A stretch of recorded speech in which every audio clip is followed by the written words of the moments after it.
شروع اللہ کا نام لے کر جو بڑا مہربان نہایت رحم والا ہے۔ اور زمین پر کوئی چلنے پھرنے والا نہیں مگر اس کا رزق اللہ کے ذمے ہے۔ وہ اس کے رہنے کی جگہ کو بھی جانتا ہے اور جہاں سونپا جاتا ہے اسے بھی۔ یہ سب کچھ کتاب روشن میں لکھا ہوا ہے۔ اور وہی تو ہے جس نے آسمانوں اور زمین کو 6 دن میں بنایا اور اس وقت اس کا عرش پانی پر تھا۔ تمہارے پیدا کرنے سے مقصود یہ ہے کہ وہ تم کو آزمائے کہ تم میں عمل کے لحاظ سے کون بہتر ہے۔ اور اے نبی، اگر تم کہو کہ تم لوگ مرنے کے بعد زندہ کر کے اٹھائے جاؤ گے تو کافر کہہ دیں گے کہ یہ تو کھلا جادو ہوا۔ اور اگر ایک مدت معین تک ہم ان سے عذاب روک دیں تو کہیں گے کہ کون سی چیز عذاب کو روکے ہوئے ہے۔ دیکھو، جس روز وہ ان پر واقع ہوگا پھر ٹلنے کا نہیں، اور جس چیز کا یہ مذاق اڑاتے ہیں وہ ان کو گھیر لے گی۔ اور اگر ہم انسان کو اپنے پاس سے نعمت بخشیں پھر اس سے اس کو چھین لیں تو نا امید اور ناشکرا ہو جاتا ہے۔ اور اگر تکلیف پہنچنے کے بعد آسائش کا مزہ چکھائیں تو خوش ہو کر کہتا ہے کہ سب سختیاں مجھ سے دور ہو گئیں۔ بے شک وہ ہے ہی خوشی میں مست ہو جانے والا، بڑا فخر جتانے والا۔ ہاں، جنہوں نے صبر کیا اور عمل نیک کیے، یہی ہیں جن کے لیے بخشش اور اجر عظیم ہے۔ تو شاید تم کچھ چیز وہی میں سے جو تمہارے پاس آتی ہے چھوڑ دو، اور اس خیال سے تمہارا دل تنگ ہو کہ کافر یہ کہنے لگیں کہ اس پر کوئی خزانہ کیوں نہیں نازل ہوا، یا اس کے ساتھ کوئی فرشتہ کیوں نہیں آیا۔ اے نبی، تم تو صرف نصیحت کرنے والے ہو، اور اللہ ہر چیز کا نگہبان ہے۔ کیا یہ لوگ کہتے ہیں کہ اس نے قرآن از خود بنا لیا ہے؟ کہہ دو کہ اگر سچے ہو تو تم بھی ایسی 10 صورتیں بنا لاؤ، اور اللہ کے سوا جس جس کو بلا سکتے ہو بلا بھی لو۔ بس اگر وہ تمہاری بات قبول نہ کریں تو جان لو کہ یہ قرآن اللہ کے علم سے اترا ہے، اور یہ کہ اس کے سوا کوئی معبود نہیں۔ تو کیا تم لوگ اسلام لاتے ہو؟ جو لوگ دنیا کی زندگی اور اس کی زیب و زینت کے طالب ہوں، ہم ان کے اعمال کا بدلہ انہیں دنیا ہی میں دے دیتے ہیں، اور اس میں ان کی حق تلفی نہیں کی جاتی۔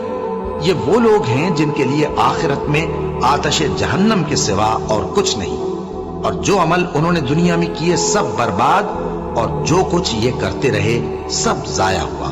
بھلا جو لوگ اپنے پروردگار کی طرف سے دلیل روشن رکھتے ہوں اور ان کے ساتھ ایک آسمانی گواہ بھی اس کی جانب سے ہو، اور اس سے پہلے موسیٰ کی کتاب ہو جو پیشوا اور رحمت ہے، تو کیا وہ قرآن پر ایمان نہیں لائیں گے؟ یہی لوگ تو اس پر ایمان لاتے ہیں، اور جو کوئی اور فرقوں میں سے اس سے منکر ہو تو اس کا ٹھکانہ آگ ہے۔ تو تم اس قرآن سے شک میں نہ ہونا، یہ تمہارے پروردگار کی طرف سے حق ہے، لیکن اکثر لوگ ایمان نہیں لاتے۔ اور اس سے بڑھ کر ظالم کون ہوگا جو اللہ پر جھوٹ باندھے؟ ایسے لوگ اپنے رب کے سامنے پیش کیے جائیں گے اور گواہ کہیں گے کہ یہی لوگ ہیں جنہوں نے اپنے پروردگار پر جھوٹ بولا تھا۔ سن رکھو کہ ظالموں پر اللہ کی لعنت ہے، جو اللہ کے رستے سے روکتے اور اس میں کجی چاہتی ہیں، اور وہ آخرت کا بھی انکار کرتے ہیں۔ یہ لوگ زمین میں کہیں چھپ کر اللہ کو ہرا نہیں سکتے، اور نہ اللہ کے سوا کوئی ان کا حمایتی ہے۔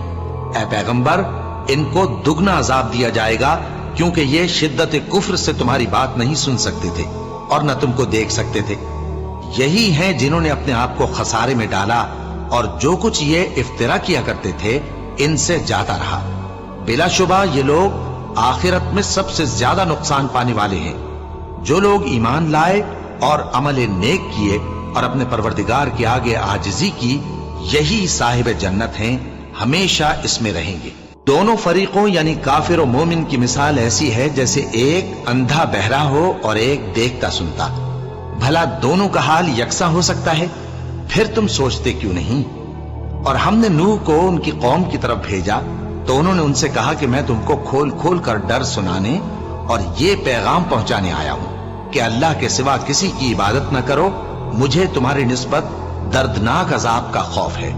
تو ان کی قوم کے سردار جو کافر تھے کہنے لگے کہ ہم تم کو اپنے ہی جیسا ایک آدمی دیکھتے ہیں، اور یہ بھی دیکھتے ہیں کہ تمہارے پیرو وہی لوگ ہوئے ہیں جو ہم میں ادنا درجے کے ہیں، اور وہ بھی سطحی رائے سے، اور ہم تم میں اپنے اوپر کسی طرح کی فضیلت نہیں دیکھتے بلکہ تمہیں جھوٹا خیال کرتے ہیں۔ فرمایا کہ اے قوم، دیکھو تو اگر میں اپنے پروردگار کی طرف سے دلیل روشن رکھتا ہوں اور اس نے مجھے اپنے ہاں سے رحمت بخشی ہو جس کی حقیقت تم سے پوشیدہ ہو گئی ہے، تو کیا ہم اس کے لیے تمہیں مجبور کر سکتے ہیں جبکہ تم اس سے ناخوش ہو؟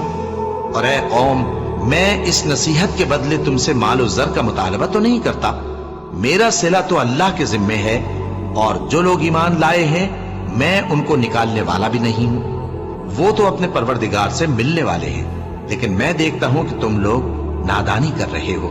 اے میری قوم، اگر میں ان کو نکال دوں تو اللہ کی گرفت سے بچانے کے لیے کون میری مدد کر سکتا ہے؟ بھلا تم غور کیوں نہیں کرتے؟ اور میں نہ تم سے یہ کہتا ہوں کہ میرے پاس اللہ کے خزانے ہیں، اور نہ یہ کہ میں غیب جانتا ہوں، اور نہ یہ کہتا ہوں کہ میں فرشتہ ہوں، اور نہ ان لوگوں کی نسبت جن کو تم حقارت کی نظر سے دیکھتے ہو یہ کہتا ہوں کہ اللہ ان کو بھلائی یعنی اعمال کی جزائے نیک نہیں دے گا، جو ان کے دلوں میں ہے اسے اللہ خوب جانتا ہے۔ اگر میں ایسا کہوں تو بے انصافوں میں ہو جاؤں۔ انہوں نے کہا کہ نوح، تم نے ہم سے جھگڑا تو کیا اور جھگڑا بھی بہت کیا، اب اگر تم سچے ہو تو جس چیز سے ہمیں ڈراتے ہو وہ ہم پر لا نازل کرو۔ نوح نے کہا کہ اس عذاب کو تو اللہ ہی چاہے گا تو نازل کرے گا، اور تم اللہ کو کسی طرح ہرا نہیں سکتے، اور اگر میں یہ چاہوں کہ تمہاری خیر خواہی کروں اور اللہ یہ چاہے کہ تمہیں گمراہ رہنے دے تو میری خیر خواہی تم کو کچھ فائدہ نہیں دے سکتی۔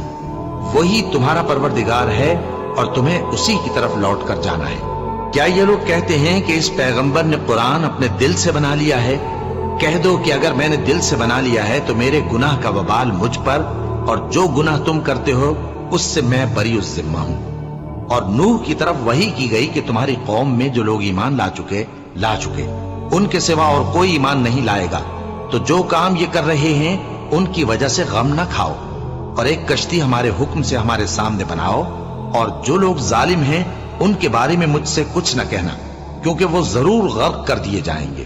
اور نوح نے کشتی بنانا شروع کر دی، اور جب ان کی قوم کے سردار ان کے پاس سے گزرتے تو ان سے تمسخر کرتے۔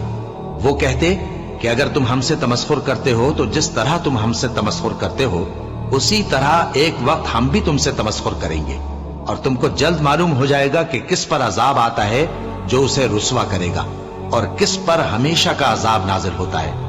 یہاں تک کہ جب ہمارا حکم آ پہنچا اور تنور جوش مارنے لگا تو ہم نے نوح کو حکم دیا کہ ہر قسم کے پالتو جانوروں میں سے جوڑا جوڑا یعنی ایک ایک نر اور ایک ایک مادہ لے لو، اور جس شخص کی نسبت حکم ہو چکا ہے کہ ہلاک ہو جائے گا اس کو چھوڑ کر اپنے گھر والوں کو اور جو ایمان لایا ہو اس کو کشتی میں سوار کر لو۔ اور ان کے ساتھ ایمان بہت ہی کم لوگ لائے تھے۔ نوح نے کہا کہ اللہ کا نام لے کر کہ اسی کے کرم سے اس کا چلنا اور ٹھہرنا ہے، اس میں سوار ہو جاؤ، بے شک میرا پروردگار بخشنے والا ہے، مہربان ہے۔